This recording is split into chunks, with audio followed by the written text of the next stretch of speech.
Timeline, 5000 ans d'histoire, Richard Fremder. Et là où notre responsabilité à nous, ceux qui ont la possibilité justement de faire partie de cette armée extraordinaire de la culture, notre responsabilité, elle devient de plus en plus évidente. Évidente. Imaginez, la prochaine journée de championnat de football, l'équipe du Paris Saint-Germain a un brassard avec le chiffre de femmes tuées dans ce pays.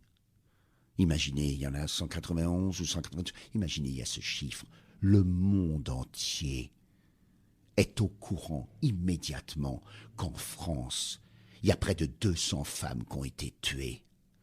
Et qu'on n'a rien pu faire. On est où, là? Donc ça veut dire qu'il faut qu'on en revienne et qu'on en parvienne à ce que 11 joueurs de football mettent un brassard pour que le monde entier soit au courant. Donc ça va très mal.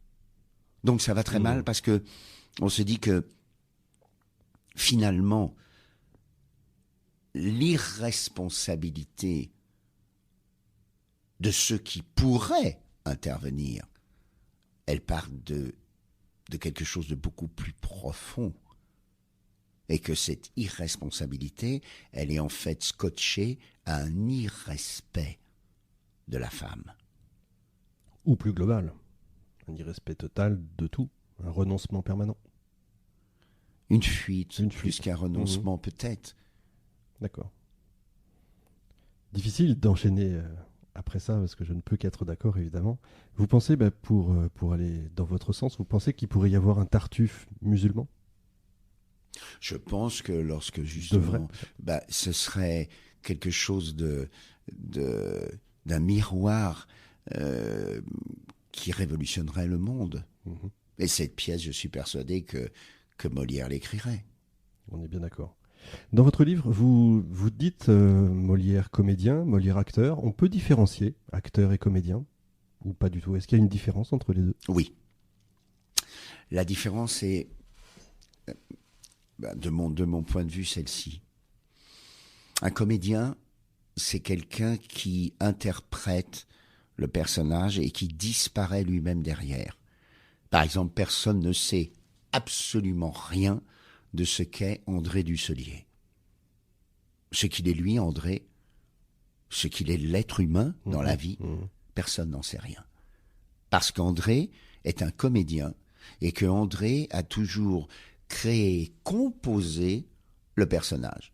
Ça paraît tout à fait paradoxal parce qu'il est toujours presque à 90% dans son physique d'André Dusselier, mais en fait, s'il ramène le personnage à son physique, l'âme du personnage, c'est celle du personnage et c'est pas celle d'André Dusselier. D'accord. C'est un comédien.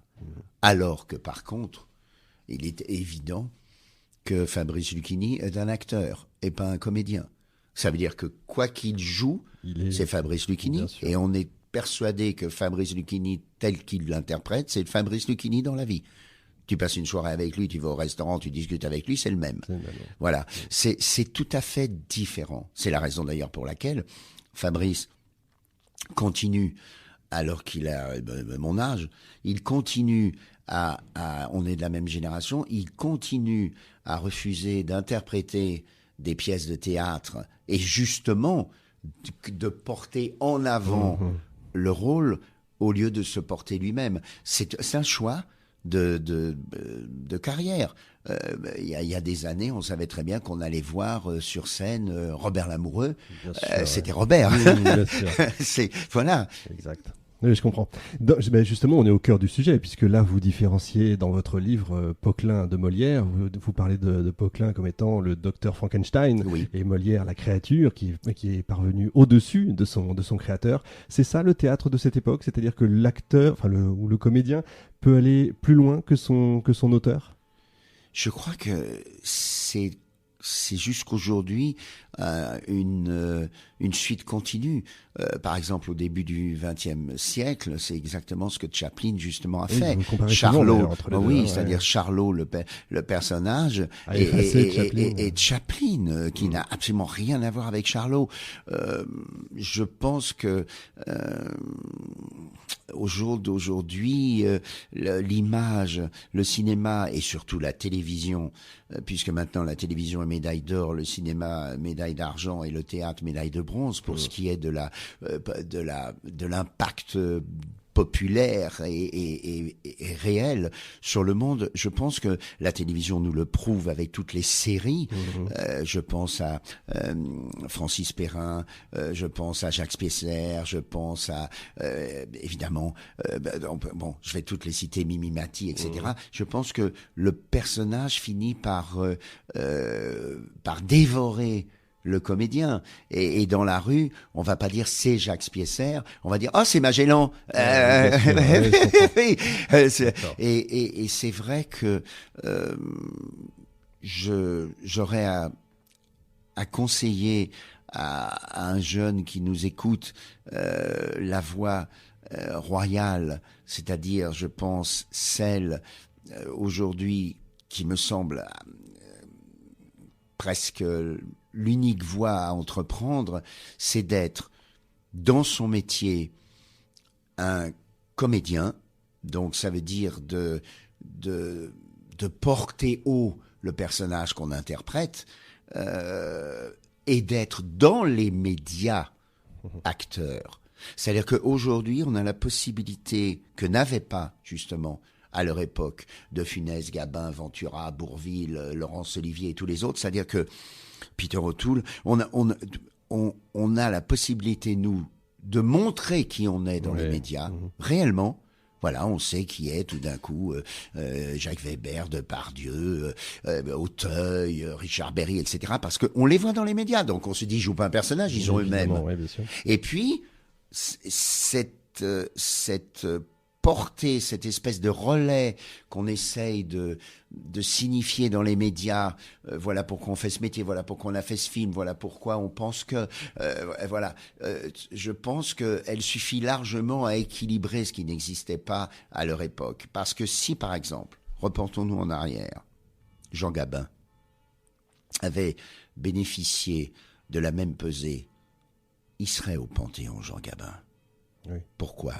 Il n'y a aucun comédien au Panthéon. Le mépris est total. C'est-à-dire que Sarah Bernard, Sacha Guitry, Rému, Pierre Freinet, Gérard Philippe, Louis Jouvet, pas un comédien, c'est pas un métier.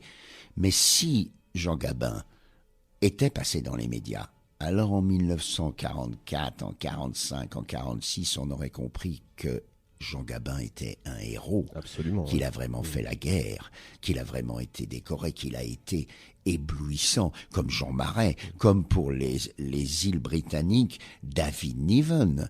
Quand Ian Fleming écrit James Bond, il l'écrit pour David Niven. C'est lui le vrai héros. C'est lui, comme Christopher Lee, qui était aussi espion pendant la guerre, un héros. Et il se trouve, ou Laurence Olivier dans son avion de la RAF. Ouais. Je veux dire, si à ce moment-là, ces acteurs étaient passés à la télévision, ou dans les médias, dans les radios et tout, on se serait dit, attends, c'est un véritable héros, ce qu'il a fait, c'est magnifique. Oui, c'est vrai. Timeline, 5000 ans d'histoire, Richard Fremder.